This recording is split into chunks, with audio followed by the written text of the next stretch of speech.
Kangpokpi district amadi Imphal East kilona ba Khamenlok Khamaikayda leiba Satang village da akan ba mawngda nongmay kapnakre thodok asing asi ayuk angan ba pung mga mangkhairom tabada kuki khutlai paiba amadi maitei volunteers singi marakta thokibani hairi thodok asida kuki khutlai paiba mari leitre hairi adubu chap chaba mioi kaya sibano haibagi marik chuma pau phangba ngamdri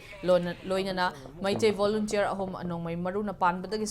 soklaba maitei volunteer amadi Rims Hospital da yaurakre mahaki mamaida nongmay maruna pagi sokane aduga mioi anina thodok thokfamdagi putharaktuna hospital da purakna ba thaurang tauri hairi hospital da yauratriba mioi ani adugi manungda amana manangalda